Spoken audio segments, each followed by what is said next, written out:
I mean, one thing we haven't really talked about is the implications of this. I mean, literally, if you think about what we're living in today with the divided Muslim world, the occupation of Palestine, none of the Arab and Muslim countries coming to help because it's not in their national interest to help up until the modern day. So, you'll even meet Jewish people today who remember the time that the Khilafah protected them. And you look back right and more besides encapsulated in that. Rasulullah sallallahu alaihi wasallam said that the Imam is al-Junnah, a shield for us. We have no Imam. Yes, so many of the Ahkam Sharia require a political authority to be implemented, and some of them being compliant with Western foreign policy. But the fact that the Zionist occupation could never have happened if the Khilafah hadn't fallen, the fact that the Zionist occupation could never be supplied by all these neighboring countries and defended by all these regimes could never happen.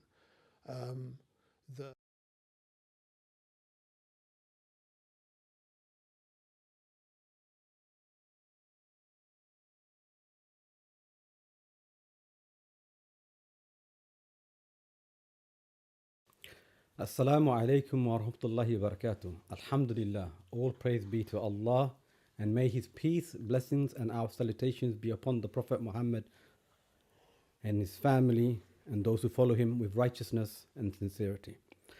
Now, welcome to another podcast. This is a Seeking Mind podcast where we discuss relevant issues, contemporary issues, modern issues from an Islamic perspective. We want to give the Islamic clarity, the intellectual clarity on these issues. So, 3rd of March is coming up, and it's a very important event, something that the Muslims know, which is the 3rd of March 1924, where the Khilafah, the Islamic Caliphate, the Ottoman Caliphate was destroyed. So in today's podcast, we have invited a special guest, and that's Dr. Abdul Wahid, and he has done many talks on this. He has written on it, on open democracy. He has also presented a video call on the Caliphate, how it was destroyed. Now, with me is Wasim Khan. He's going to be my co-host on this, inshallah. So I'll ask Dr. Wahid. Assalamu alaikum wa rahmatullah. Wa alaikum assalam wa rahmatullahi wa barakatuh. How was it coming here? Alhamdulillah, it's good, mashallah. It's an easy journey for me coming here. You've got like a mastermind type chair for me, so it's going to be my specialist subject is the abolition of the Khilafah, is it? That's the one. That's why we brought you here. You done on a blog and theology. I think you done a presentation there. So I think we're going to go into that. One of the things that we want to understand is to give a clarity of what happened. So how did that happen? How did the Khilafah get destroyed? Bismillahir Rahmanir Rahim. Alhamdulillah. Salatu wassalam ala Rasulillah wa ala alihi wa sahbihi wa man wala. So I would say the first thing to think about in this is why we're discussing this issue. And it can't just be to discuss our history. It cannot just be that. It really has to be that if we understand what happened 101 years ago now, then there are lessons in that for us today. And that has to be the way that's really been the approach I've had and why I've been interested in looking in this subject. And one thing you learn, you ask me, how did it happen? When did it happen? Well, the end point happened on that one day, the 3rd of March, 1924, in the Grand National Assembly in Ankara, where there was a law passed by this assembly which basically abolished the Khilafah and said the last Khalifa of the Muslims, Sultan Abdul Majid, who was in Istanbul, and his family would be expelled from what was then Turkey.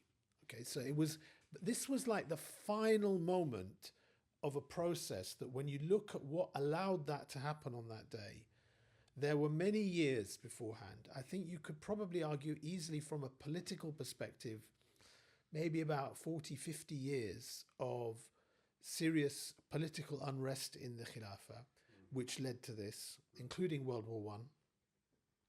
But not only that.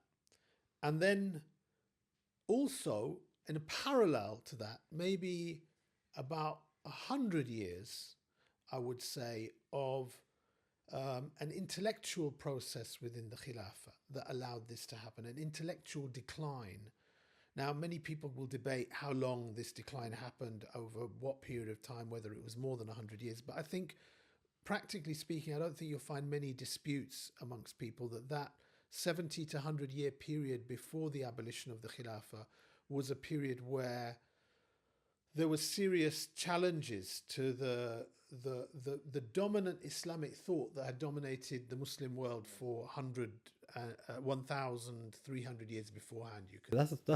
That's the thing. How is it possible that the Khilafah dominated the world very clear, very strongly? Yeah. How is it from that level to come down that? How? Yeah, and you think about it. By that stage, by World War One, the West were calling the Ottoman Caliphate the sick man of Europe. Yeah, insulting term now, which is used for Germany sometimes, used for Britain sometimes. Yeah, nowadays, but they call it the sick man of Europe. So interesting phrase that, because they saw the Ottoman Khilafah as something European, and nowadays, like, people sitting in Britain would think, what are you talking about? Why are you talking about this as if it's some European issue? It's like far away, the East. But they viewed the Ottoman Khilafah as something that was part of Europe, because at its largest, it had reached the gates of Vienna. And even in the 50-year period of unrest I'm talking about, just before the abolition, the Balkans, the Eastern Europe, so what is now Bosnia, Serbia, Croatia, Macedonia, Greece, and other countries in Eastern Europe, Bulgaria, Hungary, these areas were touched by Ukraine, okay? All these areas, which nobody thinks as not today as not being part of Europe, were part of the Uthmani Khilafah. So it was a European empire. So it was called the sick man of Europe. But even then, it was a global power. It was not the superpower, but it was still a player. So, today, when people talk about geopolitics, America is the dominant nation, overwhelmingly more powerful politically, militarily, than any other nation in the world. But Russia, China, the BRICS countries that they talk about, they are players, okay? By the end of the Ottoman Khilafah, it was a world player. It was not just a player, it was a world player. But at its peak, it was the dominant power in the world for hundreds of years, probably. And preceding that, the Abbasid Khilafah, the Umayyad Khilafah, were also formidable powers in the world, if not the dominant power in the world. Think about it, like the Ottoman Empire, they started expanding to Europe around the 1200s, right? Yeah. And then after that, right, as they started to expand, right, it started to become, you could say, after the fall of the Roman Empire, and then to like current day Europe, like that's a stretch of like 1500 years. The Ottoman Empire, they started expanding around the 1200s. That's 800 years. So in all of European history, medieval history, they've taken half of their history. They've been a player for that long. So you can say it's integral, as in it's that. So I'll have to check my history dates. I'm not sure whether 1200 is around the 1200 of the Common Era is the right date. You might be right. It feels a little bit. So certainly by 1314. Like I have some key dates in my history. So one is a very famous date in world history is 1492. There's a poem, they say, in 1492, Columbus sailed the ocean blue. So Columbus, he went to sail across the Atlantic. But 1492 was also the fall of Granada in Muslim Spain. So it's a very tragic date then in our history, because it was the fall. And the Muslim Spain had existed for hundreds of years, for about 700 years before that period. Now, at that period, when they were expelling Muslims and Jews from Spain, they were going to the Uthmani Khilafah. So the Uthmani Khilafah was already established by then. When was the conquest of Constantinople? 1453, okay? So Sultan Muhammad al-Fatih was not the first Ottoman Khalifa, but he would... So you're talking about probably the 1300s, 1400s. It was established as what they call in modern terms empire. It was not until the Hijaz was unified with what the Ottomans ruled over that they declared themselves a Khilafah. Okay, so that was later in the period. I think it was Sultan Salim. Clarify on that. What's the difference between an empire and a Khilafah? Okay. So empire is a generic word they use in English. You can trace many empires around the world. Why I say Khilafah is different is a few reasons. One is, number one, not just the ruling. The basis of ruling of Khilafah is Islam, all right, where empire can be generic. The second thing is, whilst empires expand and they expand and take over other territories, historically with empires, all the areas they expand, the resources go back to the capital of the empire. So the Roman Empire, everything came back to the wealth of Rome. The British Empire, everything came back to the wealth of Britain, okay? And the people that they conquered were not always considered citizens. So being a Roman citizen was a very specific thing. Yeah, it didn't necessarily mean just because you were in Palestine at the time or in Egypt at the time when Rome conquered it, you weren't automatically a Roman citizen. Yeah. So I think probably the most obvious differences, apart from the fact that Khilafah is Islamic, is that even though Khilafah expands, it occupied other territories. The first thing was that there's no way you can say the resources went back to the capital. Rather, where the necessity was, the resources would go from the capital to, or from the existing Khilafah territories to the places where it was necessary. And the second thing was, from day one, the people who were the subjects in the Khilafah, Muslim or non-Muslim, they had the rights. They had the rights. They had food, shelter, clothing, right to justice, right to education, right to healthcare. These were crucial things, the same as anybody who was already in the Khilafah. And that you can trace right back to the ruling of Rasulullah sallallahu alaihi wasallam and Khilafah Rashida, the first 4/5 Khulafa. So this is really, you can see that across the whole of the time of the Khilafah. But they use these labels empire because empire implies a country that colonizes another place and expands. I want to go into discussion about the key players that had an effect on the destruction. Yes. One of them is Mustafa Kemal. Now, it can be argued that the Osmani Khilafah, they gave up. They let it go. They decided to let go of the lands, and they became confined to Istanbul. And it was Mustafa Kemal that actually went against the British and at least established and took Turkey. Otherwise, everything would have been gone if it was under the Khilafah. So, what are your views towards him and his perception of what he wants of Turkey? It's actually, in my research, it's actually quite hard to find in English something that gives a whole picture of this person, because either he's romanticized by people that talk about him or he's demonized. And but what you can say is that he's a very good example. Now, this is something I really hope our viewers pick up on. He's a very good example of a politician or a leader or a general who changes over his time. So the Mustafa Kemal that stuck the knife in on the 3rd of March, months beforehand, was even arguing the Khilafah is an Islamic institution, it has great history, actually all the functions of the Khilafah. So he was just months or a couple of years beforehand, he's almost arguing as if the Khilafah still needs to be there, but maybe we need to incorporate its powers and its role into the Grand National Assembly. He wasn't explicit that we need to finish this. If you go back even further, he doesn't even publicly make statements. There are rumors in the army that this guy's a secular guy, this guy's not very Islamic, but he's lauded as a national hero because he fought against the Greeks after World War One ended. And in World War One, he was one of the commanders at the Gallipoli campaign, which was a big defense of the Ottoman Khilafah when Britain and Australia and other allies came to try and storm the Gallipoli Peninsula and were defeated in that. So he was a hero.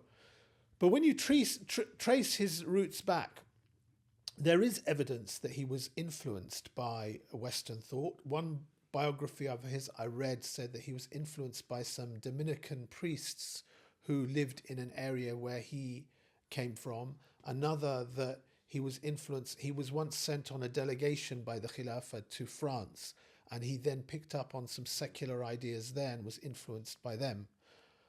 But what you can definitely say, this is a character who changed, and people ignored that. That's a really important lesson to them. People looked at the superficial Mustafa Kemal that won military victories and that seemed to be a nationalist and that seemed to be opposing the occupying force and the allied powers that were hostile to Turkey. Yeah, but they took their eye off what the guy was actually doing. And I mentioned in previous podcasts, this is really borne out by a exchange between two very prominent figures in the Khilafah. Mustafa Sabri Effendi, the Sheikh al-Islam, the last Sheikh al-Islam, very, very great figure in Islamic history. Yeah.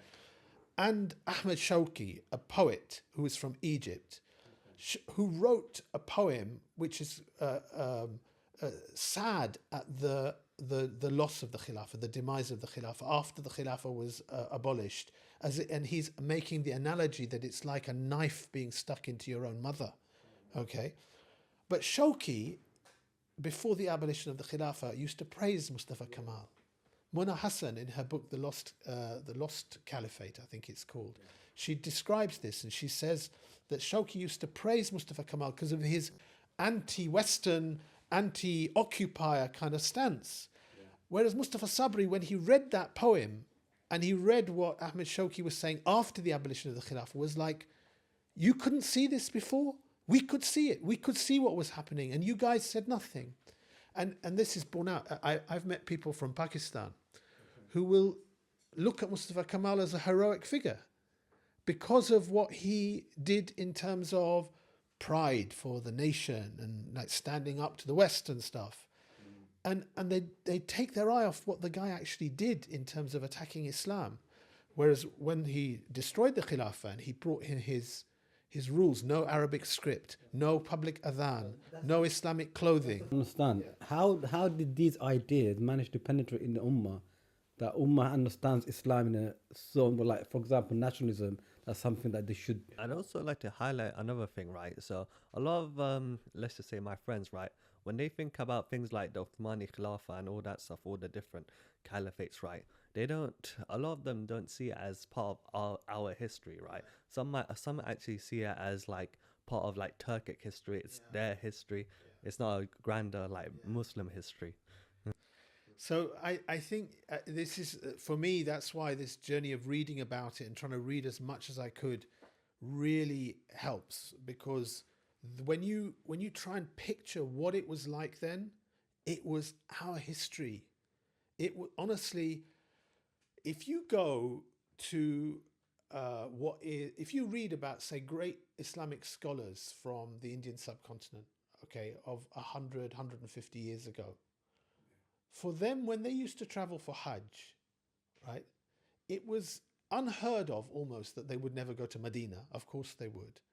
But they'd usually go to Istanbul, Constantinople, the capital of the Khilafah as well. If they're going to travel that far by ship or by boat or by road, they're going to go to the capital of the Khilafah.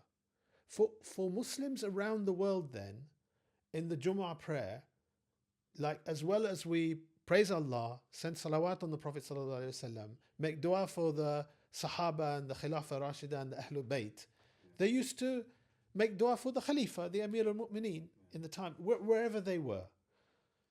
So for them, the Khalifa was their Khalif. It was a normal thing.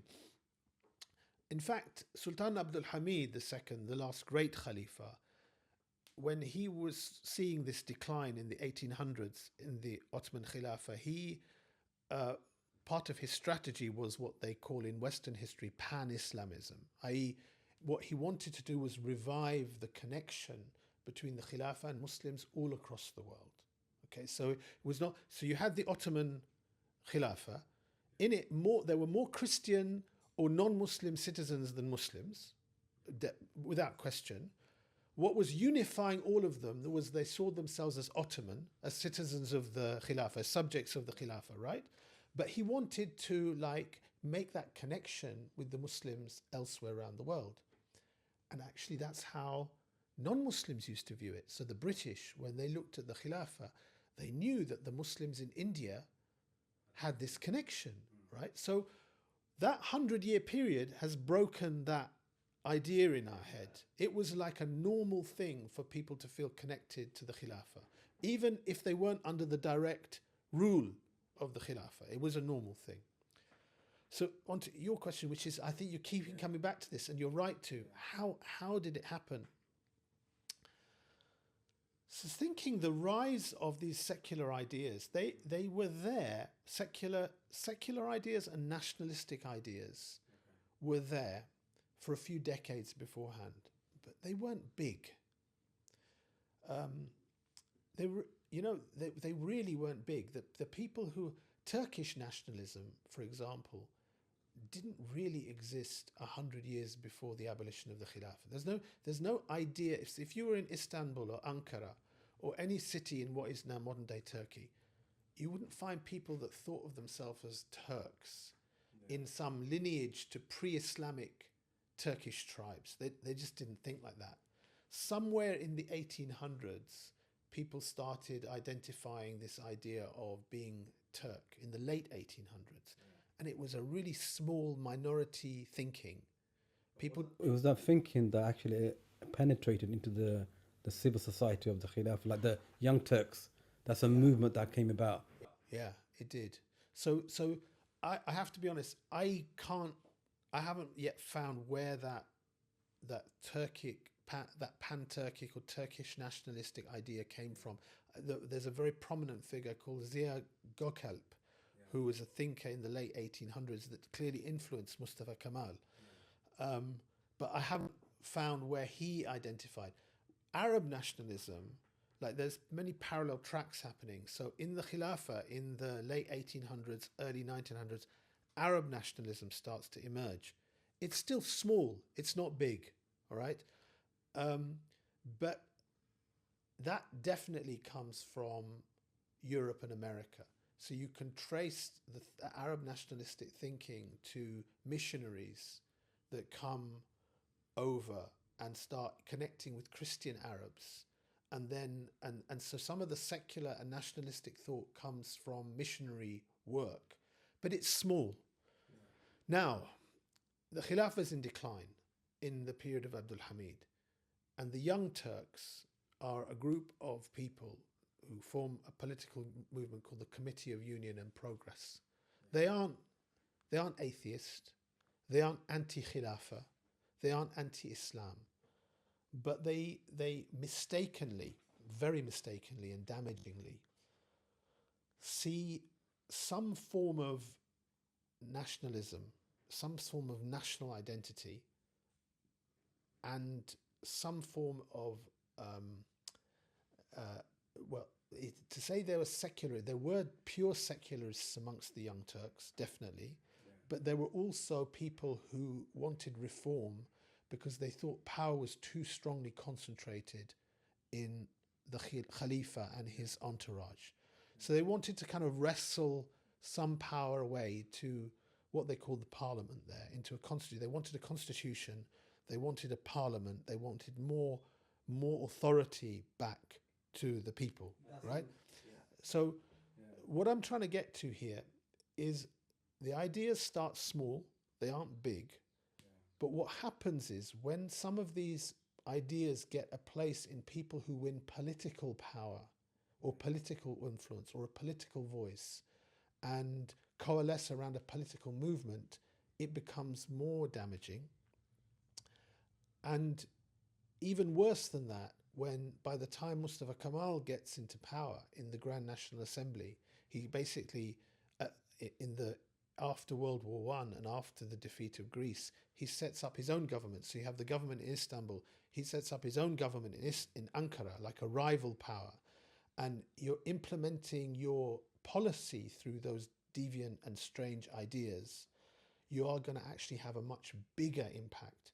They didn't get these ideas in a vacuum, right? Obviously, they were influenced by other, powers in the world. And they were influenced by the politics. So, like, all of these things are happening at once. So the Young Turks were looking at the fact that the Europeans were constantly attacking the Khilafah, and they the Battle of Crimea, the Crimean War, Crimea, which is today seen almost part of Ukraine, stroke Russia, was part of the Khilafah, right? That's part of the Ottoman Khilafah. The Crimea was what is today's Ukraine. The war, the Crimean War, the Khilafah was allied with Britain against Russia. When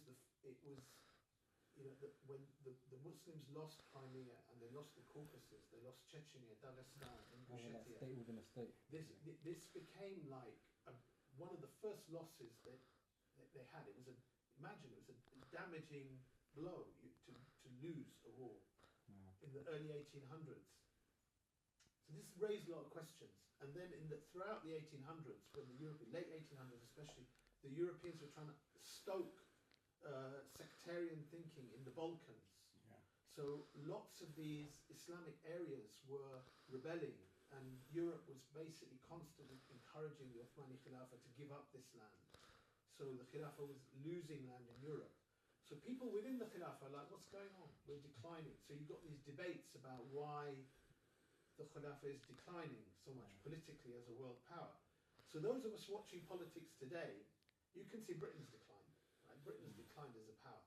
And lots of people are like wondering why.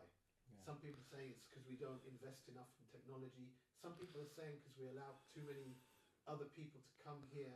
We're confined by Europe. So these schisms, the political schisms within Britain, are all feeding into the reality of what people are living day to day. So people losing their jobs, maybe nothing to do with Europe, but it's an easy thing. So you've got these kind of debates going on within the Khilafah. Yeah. But a lot of the people that are in the Young Turks, or even who are looking for more reform, or who are looking, who are against the Ottoman Khilafah in Istanbul, they were not against Khilafah. They might have thought the Ottomans need to go. The Ottoman dynasty needs to go. Some of them even said to Mustafa Kemal afterwards, what are you doing? Abolish it. You become Khalifa. Assume the Khilafah. We'll have a different structure, right? You'll be the Khalifa. The Ankara assembly would be accounting you, and etc., etc.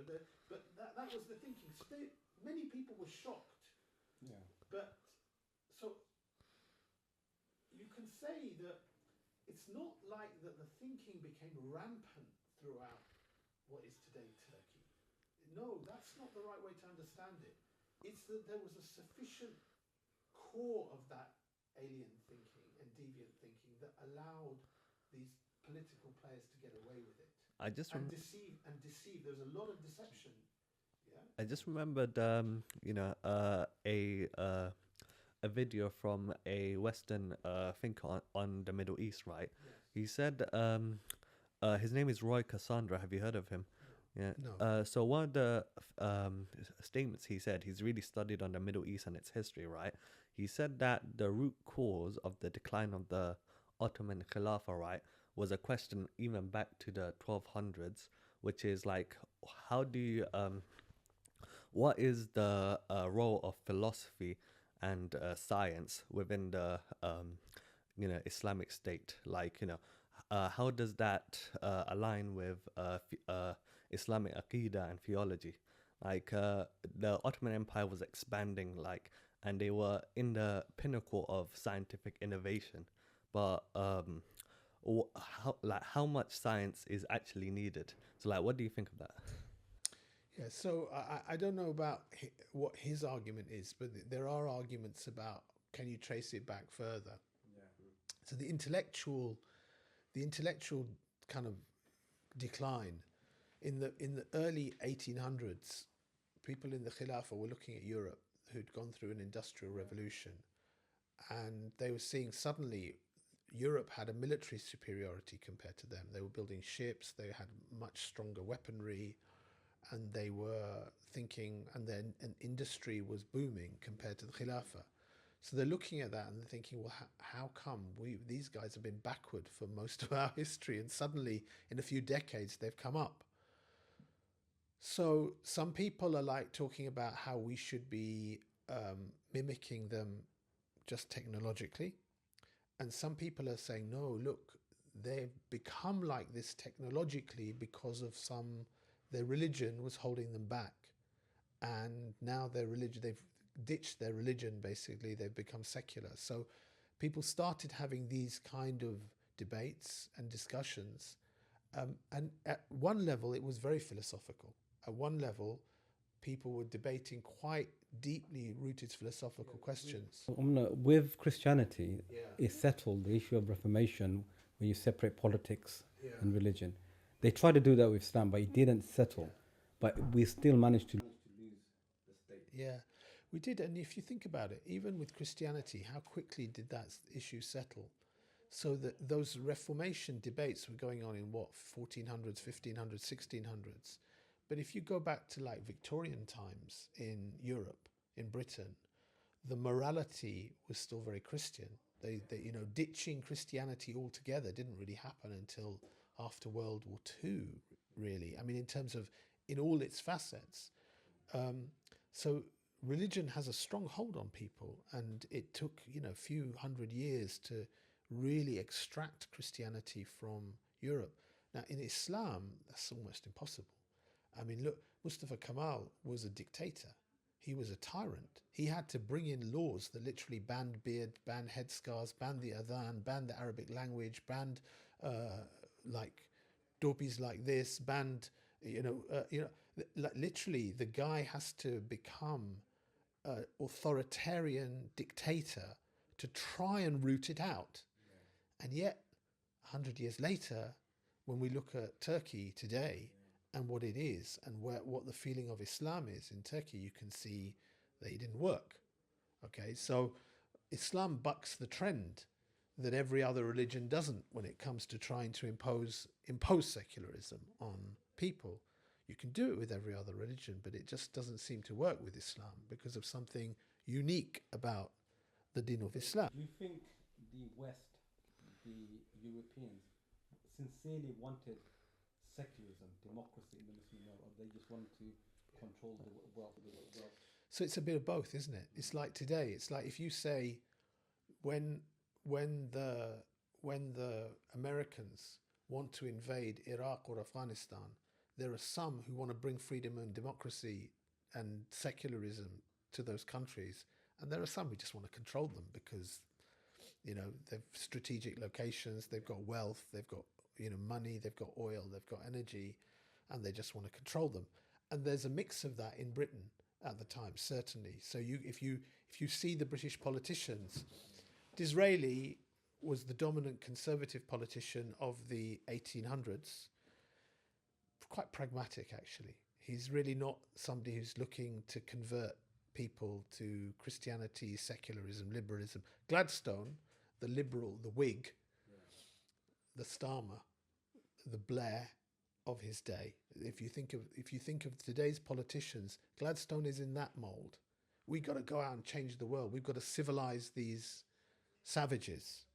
Yeah. The Disraelis are more like the Trumps of this world, or the Boris Johnsons. They don't really, if you have to go and shake hands with some Arab king or some sheikh or something like that, we'll do it. That's fine, as long as we get what we want from them, right?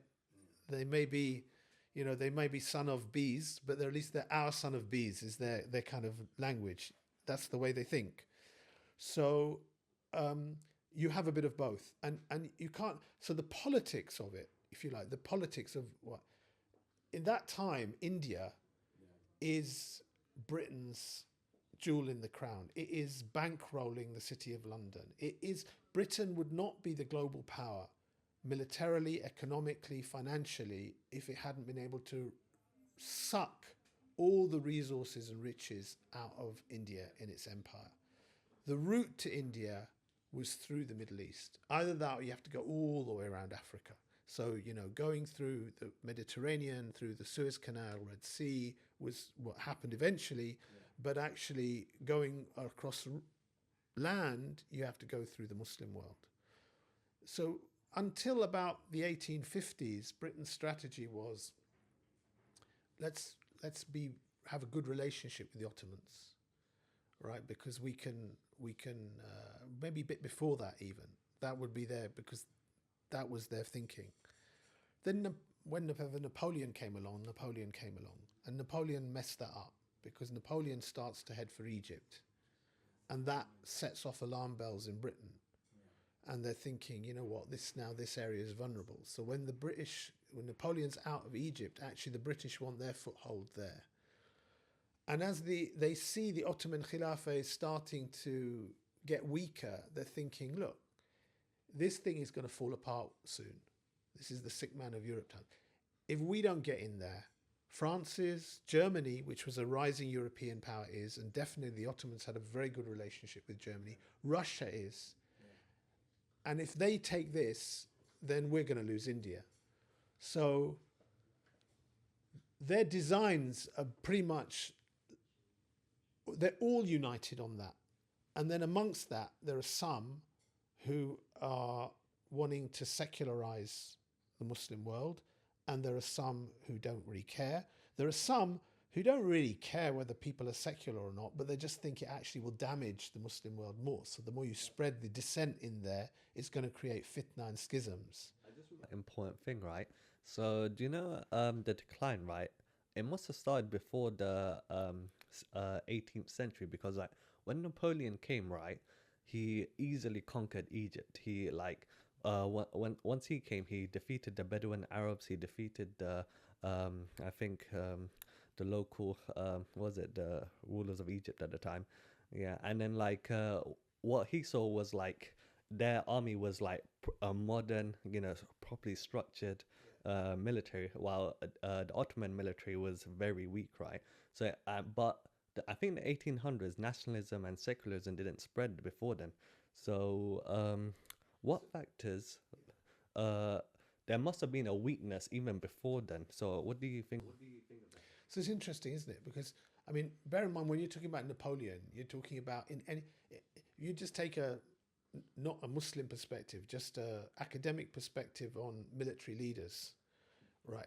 When people talk about great military leaders, Napoleon will often be in that list, right? If they'll have Alexander the Great, Genghis Khan, Khalid bin Walid, Julius Caesar, Napoleon, he'll be in that list because his military achievements were pretty formidable.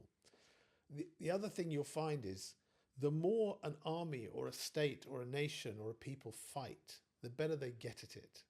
Yeah. One of the reasons some of these countries send their soldiers into different wars is because, if you're not fighting a lot, you're not actually very good at it when you have to fight.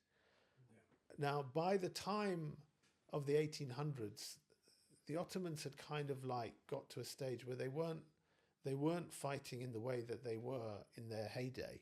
In their heyday, they were fighting a lot, and they were winning a lot because they were they were strategists and fighters, and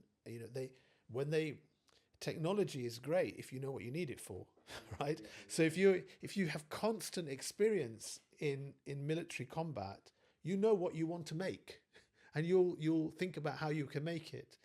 So one of the things by the tail end of the Ottoman Khilafah is that they're not engaged so much in fighting, and that's one issue. And that I think another issue is which goes back beyond the 1800s, definitely, is the issue of ijtihad. So ijtihad is one of the Islamic sciences. Literally, the definition of it translates as to strive and struggle mentally as much as you can with the Sharia texts, the Quran and Sunnah, in order to understand the hukum of Allah, the rule of Allah, in any given issue, which is a dhanni issue, which is a speculative or probable issue. So in Islam, we have the definite issues which are beyond debate. And then most of the issues we come across in life, the Islamic ruling on them will be subject to people having different opinions as to how they understand text. So ijtihad was that thought process that forced people to think about how, what the answers were from an Islamic perspective. And hundreds of years before the decline sets in, people start doing less ijtihad, and the doors of which some scholars said the doors of ijtihad should be closed now. It's creating too many issues. No doubt there are issues when people do bad ijtihad, right? That's like saying people do bad thought, therefore we should stop thinking, okay? People do bad science, therefore scientists should stop doing science. No, there is bad ijtihad. The solution to it is not stopping to do ijtihad. The solution to it is to do better ijtihad, more people doing better ijtihad. Wasn't there an analysis done by Wayl al-Hallaq Yeah. on the issue of ijtihad? He said ijtihad didn't close. There was still ijtihad. I don't know So if there will always have, I mean, even when you say the ijtihad closed, like when people talked about closing the doors of ijtihad, it never really closed. And even those people today who say the doors of ijtihad should remain closed know that on new issues and speculative issues, you're going to have to, you can't just refer back to former opinions. You have to, somebody has to do the ijtihad. But anyone who's read and studied into these things will know ijtihad's a dynamic thing. It's like the warfare, if you like. If you're not constantly engaged in it, you're not going to be very good at it.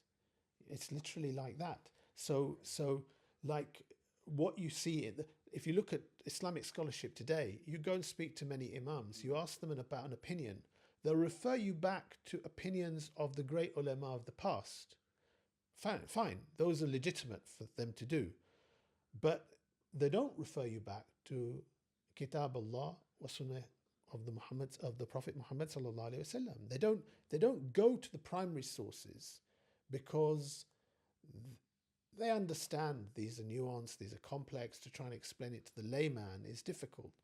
But if you're constantly going back to the ready-made product of Imam Nawawi, of Ibn Taymiyyah, of Imam Ghazali, of Abu Hanifa and Malik and Ahmed bin Hanbal and Imam Shafi, if you're going to them, may Allah be pleased with them all, if you're constantly going back to their opinions without looking to how it relates to the text, you're going to get de-skilled.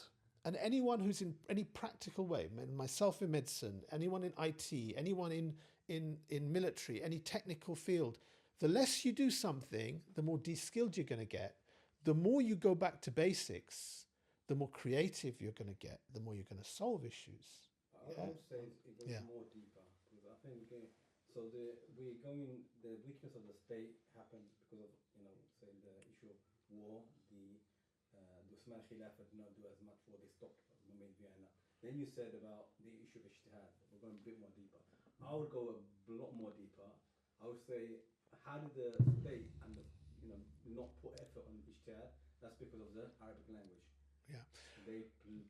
Attention on the Arabic language started to die down, and that happened during the Ottoman Khilafah because they didn't make Arabic language a state language. So all of that is true. All of that is true, and these are definitely lessons for us in the future. Ijtihad is there were ulama that obviously were proficient in Arabic, would write in Arabic, would give. So it's not that the ulama of the Uthmani Khilafah were lesser caliber of ulama, but where in general with Islam, the best generation is the Sahaba, isn't it? Without question. And then the Tabi'in and then the Taba Tabi'in, right?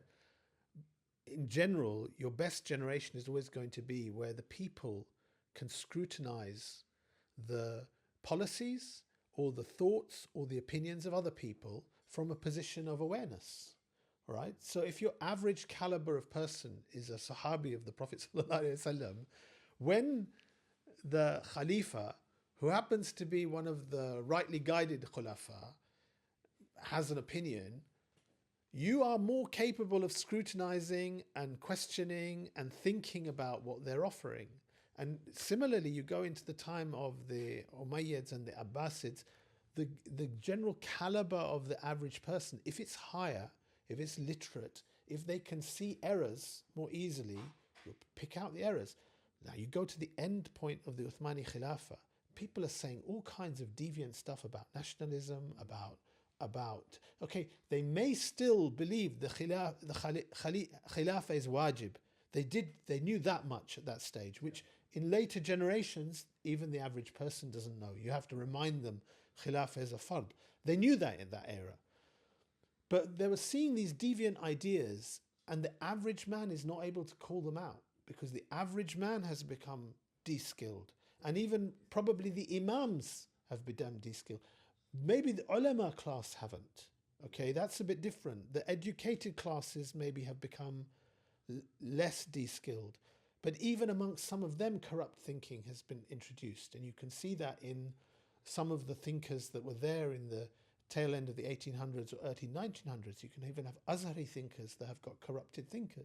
I think it all comes back to like the Ottoman Khilafah, right? They saw that for some reason they saw there was no need to do ijtihad anymore. They solved all the problems of the past.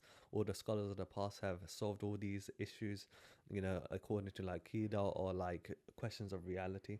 But you know, now because they closed it, they no longer have the thinkers. They no longer have these people who are skilled at the art, because in the end, like you said, like if they don't practice it regularly, you know, you're just going to lose the skills. Yeah, and people who are critics about the excesses of ijtihad were critics because people would start thinking of hypothetical scenarios, you know, praying on the moon and these kind, whatever, you know, they think of hypotheticals. And actually, our deen teaches us not to go into hypotheticals, to be honest. The Prophet ﷺ used to criticize the companions when they used to ask too many questions, right? So you have a need, go and ask me a question. And then you answer the question, he answers the question, sallallahu alayhi wasallam, and you start thinking of more detail or more possibilities or more hypotheticals. Actually, you want to ask more and more and more to understand the issue. But actually, your advice, don't delve into hypotheticals. This is not the way we think. We deal in real life issues. One last question about the history, because I think one of the things that we want to clarify is what happened when the Khilafah, the Ottoman State, they actually joined Germany in the world. What was and some were saying if they didn't join Germany, then we would have still the Khilafah present today. So when Britain and Germany were declared, went to war with each other, initially the Ottoman Khilafah didn't take a position. All right, it tried, and it had been, even in the time of Abdul Hamid, may Allah give him rahmah, there were times when people tried to involve him in wars and conflicts, and he maneuvered around them because he knew if he got sucked into certain conflicts, it would be a kind of with us or against us situation. But when the World War I broke out, the Ottomans initially stayed neutral, and ultimately they had Britain said to them, "You're either with us or against us." Okay, that was the ultimatum given to them. And then coupled with that, the Ottomans had commissioned Britain to manufacture some warships for them prior to their breakout of war. And Britain had taken the money and started building the warships. And then Churchill refused to give them to the Ottomans. So effectively, war's broken out. You're saying you're either with us or against us, and you're withholding something, which is an act of war in itself. So in that scenario, the Ottomans decided to ally with Germany. Now, Germany... Wasn't it at that time when they allied with Germany, they thought that Germany wasn't the upper hand?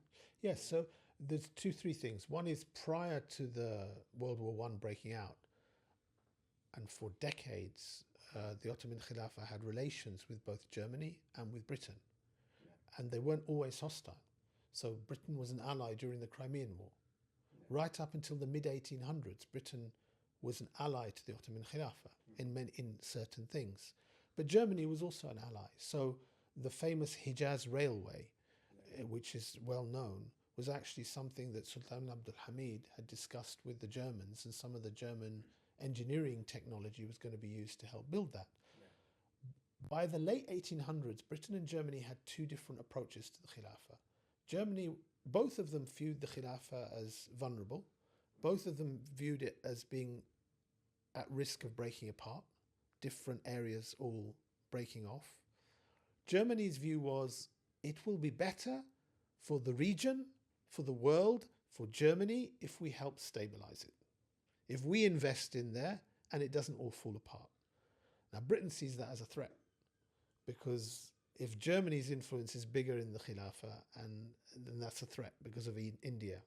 Britain's view was it's falling apart, it's going to fall apart. If somebody's going to take it, then that's bad for us.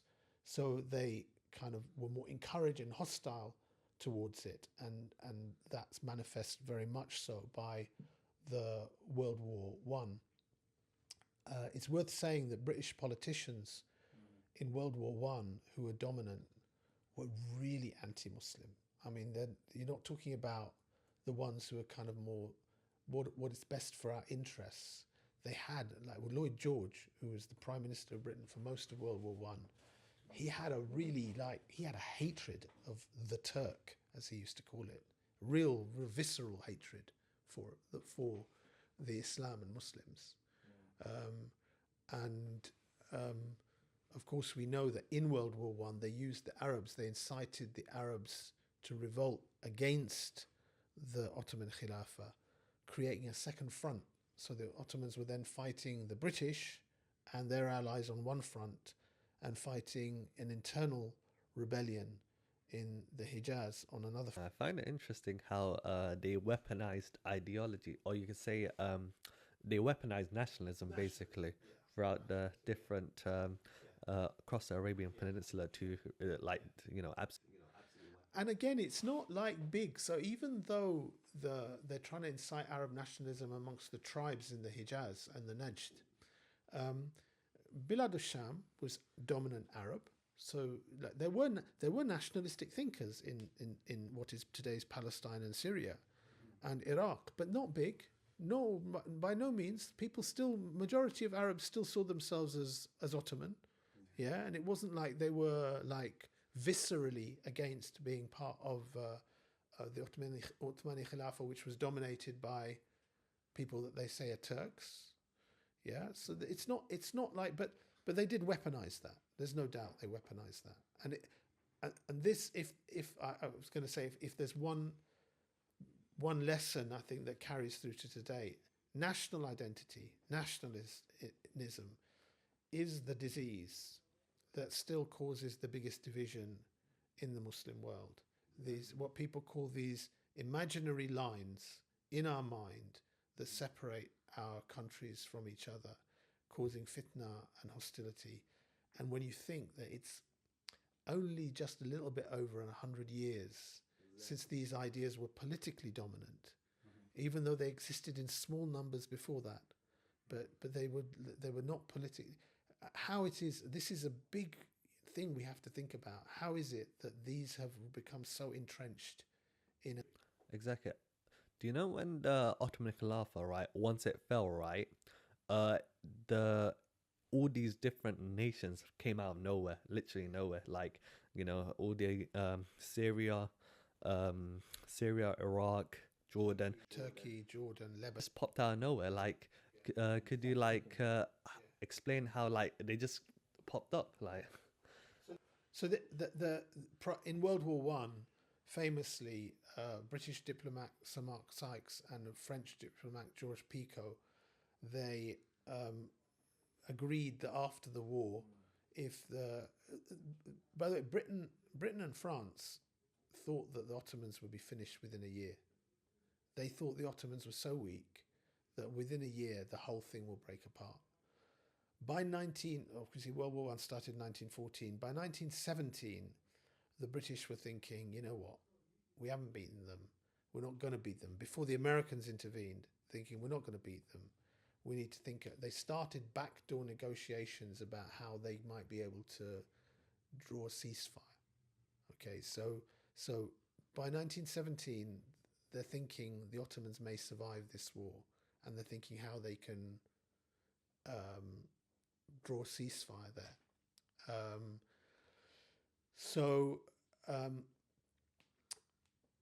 you asked me. Sorry, you asked me a question about.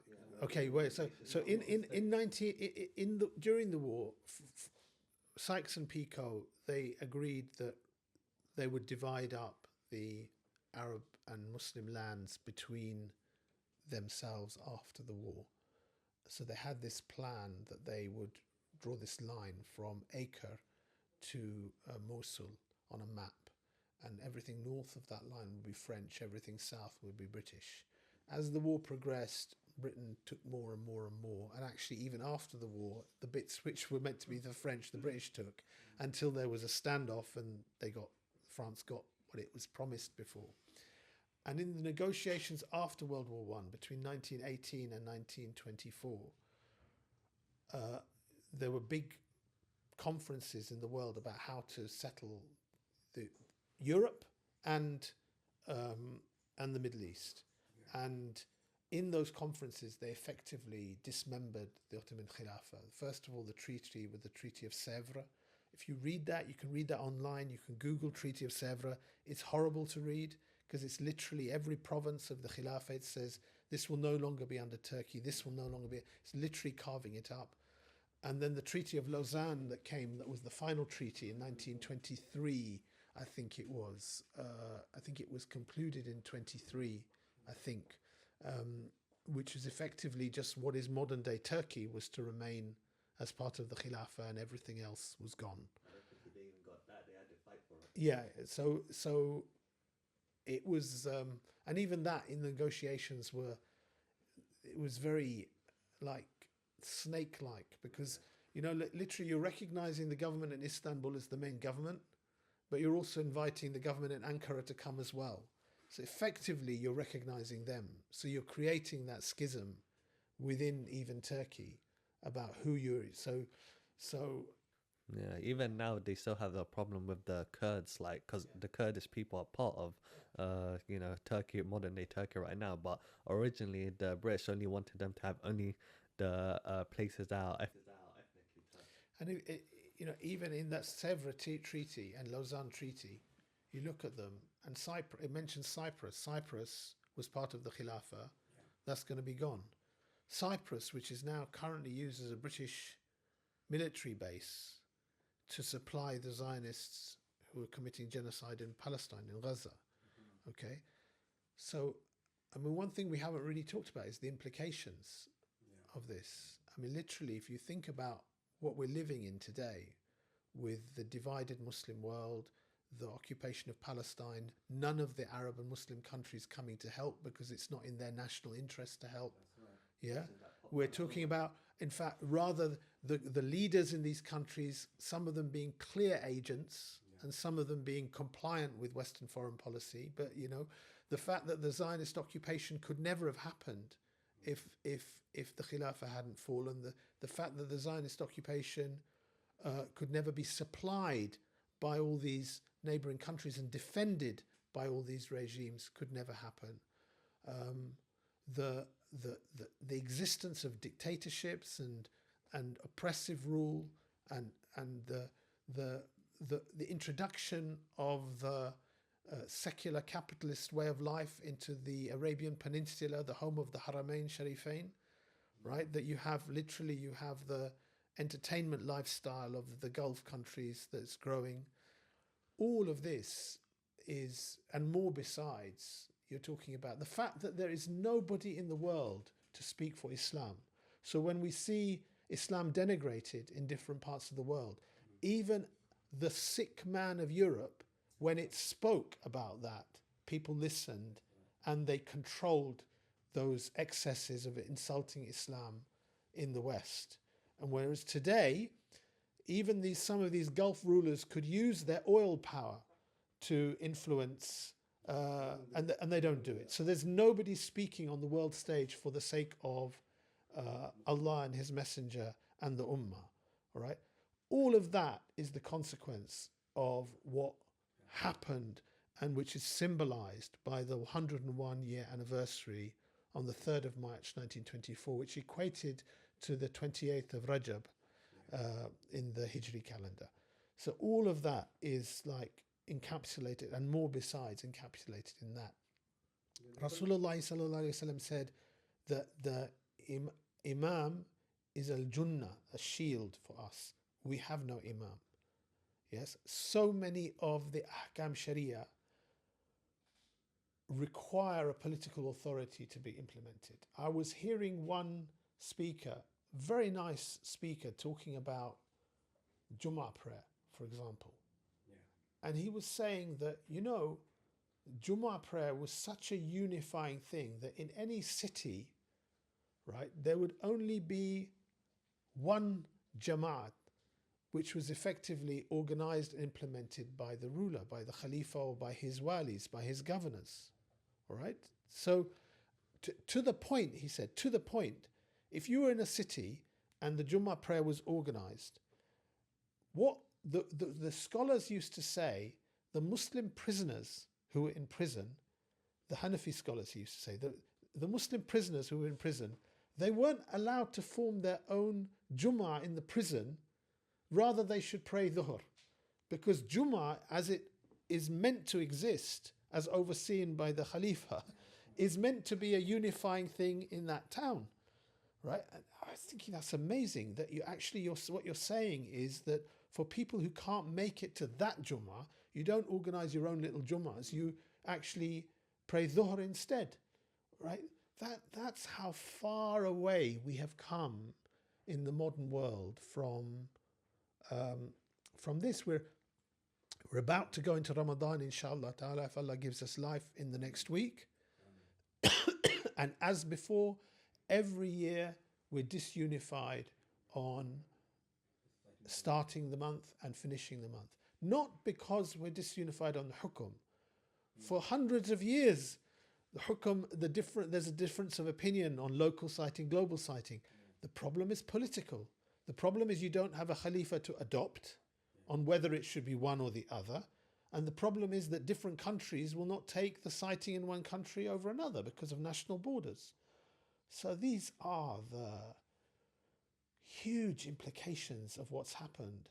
So that's why it's worth really delving in to the past and seeing these lessons from the politics, seeing how we look at one leader and he's done one good thing, like Mustafa Kemal, like military victories, and you ignore all the bad. You ignore all the dangers. They're in front of your eyes, but you're ignoring them. Or that the Ummah as a mass is not aware enough of their Islam that they can see the dangers that are coming, or that, or that, etc., the doors of ijtihad being closed, or that, so many things we can learn from that, what's happened there.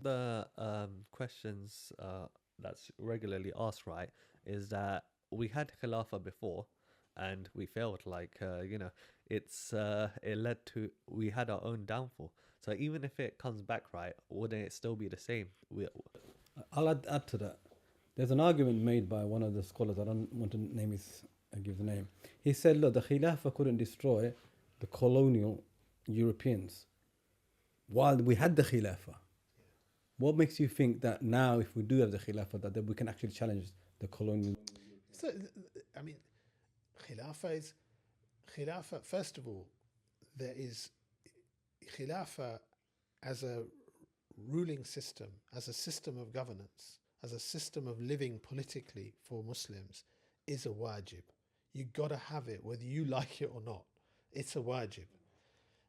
Secondly, Khilafah, if you look at even the textual evidences about Khilafah, the hadith about Khilafah varies from the role model, gold standard, righteously guided Khilafah, yes, the Khilafah Rashida, on the method of prophethood, to the Khilafahs which are defective, flawed, weak, have incorrect ruling structures, hereditary rule, etc., but they still qualify as Khilafah. You could have the analogy of Salah, couldn't you?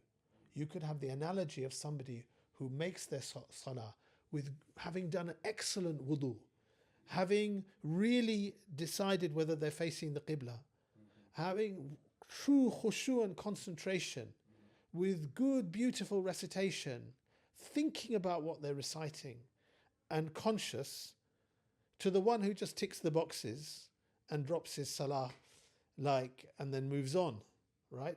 They both might fulfill the fard. They could. I'm not excusing the latter one if they fall short of any of the necessary things in the salah. But they could both fulfill the fard. But the first is what you're aiming for. The first is what you want. You don't say, why do we want that when we've got everybody just like doing the tick box? No. Khilafah by the tail end couldn't deal with the European colonialism, but it's not that it didn't try. Again, there's a very interesting lecture I came across online where somebody is talking about Mustafa Sabri Effendi, the last Shaykh al-Islam of the Uthmani Khilafah. And it was explaining that before he became Shaykh al-Islam as a young man, he was invited to a conference which Sultan Abdul Hamid II organized in Istanbul, which was a yearly event. It was a yearly gathering which would bring the best thinkers from all over the Khilafah and ulema to discuss global political and intellectual issues. A yearly event. If you read Mustafa Sabri Effendi's writings, they deal with European Western philosophy. He takes on the arguments of people like Immanuel Kant and others from the kind of Kalam tradition that he was educated in. Right? So it's not that they were not for want of trying, but they had declined to a low level. So if we go away from the Kitab of Allah, the Sunnah of His Messenger, the Ahkam Sharia, understanding Islam, the Aqidah of Islam in a way that robustly defends and challenges all false thoughts, and we lose. We go away from that and we lose. Well, you can't say that the problem is the Khilafah. You can say the problem is that your Khilafah wasn't good enough. Yeah? And for 100 years at the tail end of the Ottoman Caliphate, the Ottomans themselves were saying it ain't good enough. Yeah, these guys have overtaken us technologically, and we are dealing with, and you're turning around a 500-600 year empire, as they call it, right? 500-600 year state, which is huge, and where due attention hasn't been given to building Islam intellectually in all those provinces. So, you go to the Balkans, you go to those countries that are now part of Eastern Europe, and Islam wasn't built in them the way it was built by the Sahaba and the Tabi'in, the Taba Tabi'in in the Persia, what was the former Persian Empire, or the former Roman Empire, which is now Bilad al-Sham, or the former the Central Asian republics, right? When the early generations of Islam spread, they somehow inculcated Islam in a way that brought, Imam Bukhari was from what is modern day Uzbekistan, isn't it? Yeah. So like Abu Hanifa in modern day Iraq, which was Persia, what's today's Bilad al-Sham, Palestine, Jordan, Syria, was Roman, right? So modern day Morocco was also Roman. All the North Africa was basically Roman. Yeah, it's like European. So somehow all of that became, these people became Muslim from choice, right? Adopted Islam. It became the foundations. Weakness of the Ottomans, they conquered. They did bring much goodness, much good innovation, beautiful buildings and stuff. But actually, the people in those areas were not touched by the Islamic thought in the way they should have been. Yeah, and that transference from the physical manifestation of Islam as a ruling structure to intellectual and spiritual didn't happen. I think it all goes back to that feeling of unity you get from these ideas. So like the people of Uzbekistan at the time during the Abbasid Khilafah, right? They felt the same feeling, the same ideas, right? The same concepts, Ramadan, for example, right? They felt that across, let's just say Spain, which was another province of the Khilafah. And then like, what was it that was missing for let's just say, all these different regions across, the Ottoman Khilafah. So somehow that aqidah builds a bond, doesn't it? And it still exists today. So it exists because Muslims have an ummah identity today, wherever they are. But where that ummah identity existed, that spirit, that aqidah didn't just affect you spiritually, it affected you politically. It did unify people in an extraordinary way, so that people became part of that Islamic Khilafah. The Ottomans tried, but they tried to build it around an Ottoman identity, which was, so even if you were not a Muslim, you could see yourself as an Ottoman, right? But it was flawed, because people didn't, it allowed people who were Christian or to be convinced that they weren't really part of this unit, this Khilafah and this polity, and it allowed that, and unfortunately it happened, so I think if people that is something we have to think about in the future. Are those core ideas basically that helps them be accepted as part of that polity? So for non-Muslims, I think it is really the fact that the Khilafah gives you justice. It gives you justice. It takes care of your needs. It defends you. It allows you to practice your religion. It protects, the Sharia protects your life, your honor, your mind, your belief. It protects these things. So your wealth. So for many non-Muslims, that was enough, and right up until the modern day. So you'll even meet Jewish people today who remember the time that the Khilafah protected them, and you look back at there's a very interesting Israeli quote unquote Israeli academic, Avi Shleim, Professor Avi Shleim. His family originally from Iraq. He calls himself an Arab Jew, right? He calls himself an Arab Jew. Why? Because where he was born, where he grew up, where his family lived, they lived alongside the Muslims like seamlessly. Their social life, their educational life, their neighborliness was seamless. They behaved like the Arabs behaved in every single way, right? And then he describes in his most recent book how Zionists created false flag operations attacking Jews in Iraq, which made things feel very unsafe for them. So lots of them then migrated to Palestine, right, as part of the project, which he really resents, because he remembers as a kid, he's an old man now, but he remembers as a kid living side by side in that environment. Islam is the melting pot that the West kind of thinks that they'd love to be. Islam achieved that. The Ottomans achieved that in the most extraordinary way, even though they failed to transfer the beauty of Islamic thought and Islamic belief and the truth of it to people. But that's a testimony to the fact that there's no compulsion in the deen, right? They can't force people to become Muslim. Yeah, they needed to try and win people, and they didn't always do that in large numbers. They did it. There's no doubt they did it. I mean, Bosnia is Muslim.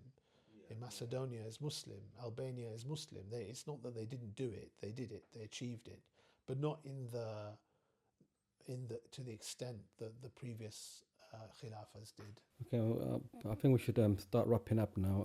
Just a question about it now. Yeah. In terms of the Khilafah for Muslims today, I mean, what is the message that you want to give to them? How should they remember the Khilafah? What should they do towards the Khilafah? What is it that you expect from them? Yeah. I read a book recently, which I'm hoping to write a review of. It's an academic book, which is looking back at the debates that happened around the time of the fall of the Khilafah amongst Muslims. About what's really striking about that is that they're the same debates that are going on today. The role of Islam, the role of religion, the identity of the Khilafah, whether or not the Khilafah should and could be replaced by a nation state or a republic, the functions of the Khilafah, to allow people to practice their deen, to distribute zakat, to defend militarily. Could all of this be done by a nation state? Right? The only difference is that in those days, the people that raised the alien ideas were seen as clear deviants. And today, we have many people who are respected sometimes for their Islamic scholarship or being speakers. They talk about many good things, but when it comes to politics and Khilafah and Islam, they spread corrupt ideas. So what is it we as Muslims need to do? I'll limit it to maybe 2 or 3 things. One is, we cannot stop overemphasizing the obligatory nature of Khilafah, right? Just because 30 years ago most Muslims didn't know it was a fard, and now more Muslims do, things change in time, right? Never think that you've won an intellectual battle. Intellectual battles you need to keep fighting them and advancing them, because the day you stop fighting them and think, oh, we've done that, actually you'll find the battle goes in the other direction. So you have to, the obligation of Khilafah in and of itself, just as a fard command of itself, is huge. But when you link that to the fact that so many other Ahkam Sharia are dependent upon it, it's huge. When you link that to the fact that so many problems that we see around us are coming from its absence, it's even bigger. And the priority, Sharia prioritizes different obligations as well, right? So it sits right at the top. And we need to educate the Muslims about that. And maybe in future podcasts, inshallah, if you guys can, discuss that issue of why it sits at the top.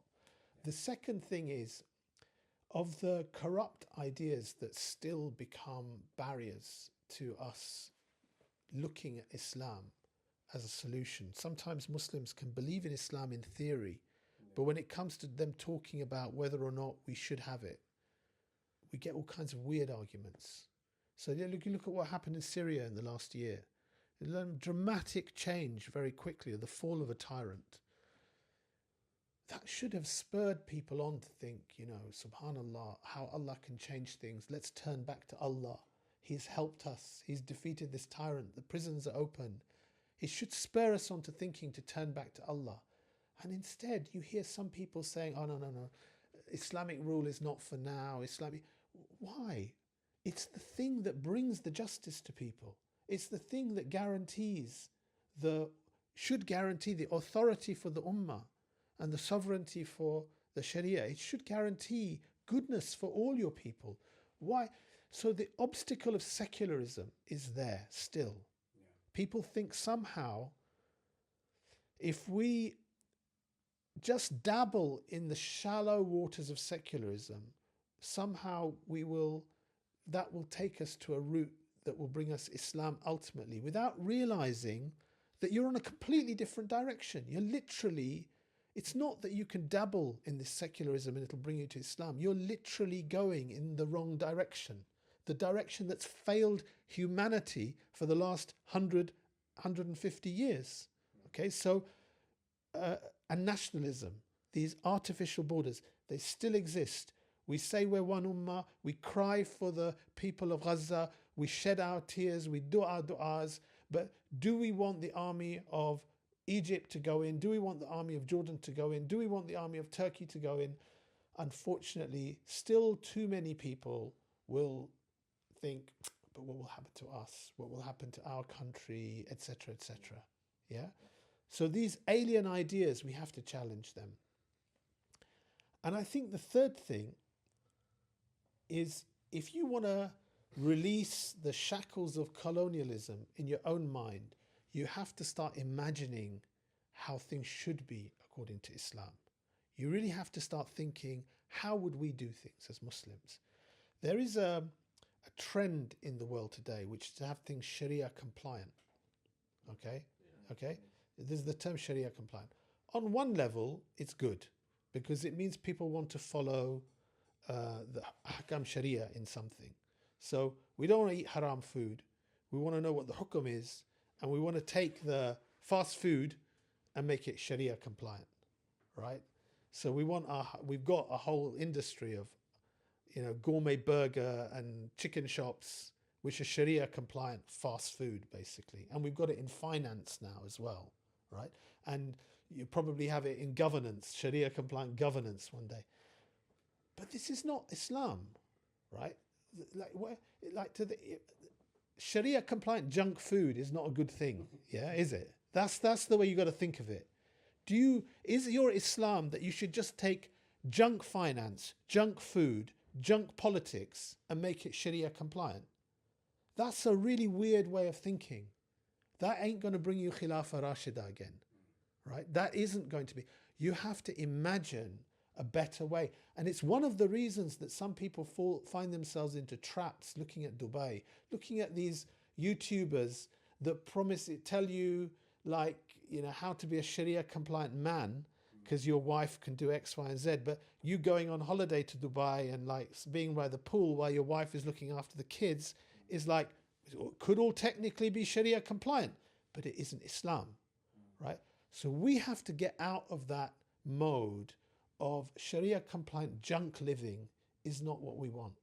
Sharia compliant capitalism is not what we want. People naturally want the easy path, right? So like rather than building the state that will give all this like you know, all this prosperity that where you will have no moral quandaries or whatever, like you know, you want the easy path, which is what you have in your immediate future, which is make this mortgage halal or something. Absolutely, and there's no easy path. When you look at what will happen to Syria today, if people are saying the easy path is that we will comply with the world order, we will comply with the world finance, and that will be easy, I'm telling you, that is not going to be easy. Mortgaging yourself to the IMF and World Bank and Western global powers is not going to be an easy path in the long run, right? When you think about how you would run your economy and your business and your governance on your own Islamic terms, if you start thinking, oh, that's my starting point, you will think how you can do that. You will imagine ways that you couldn't imagine before. You will struggle doing that, right? But it'll be a struggle that will be worthwhile, like the struggle of a child that tries to stand and walk is a struggle that's worth doing, right? The other option is that you make it easy for the child. You keep it in the pushchair always. It will never have the muscles to walk. Yeah, that's the way. So we've got to challenge that way of thinking. And you're right. It seems to be the easy way, but it's the lazy way. And I'd like to connect it back to ihsan, right? How are you applying by ihsan? It means like thinking of Allah and doing the max possible in every action possible, right? So in this path of you know, trying to follow the halal, right? Are you truly putting all your effort in to make this halal? Like Barakallahu feek. I wouldn't add a beautiful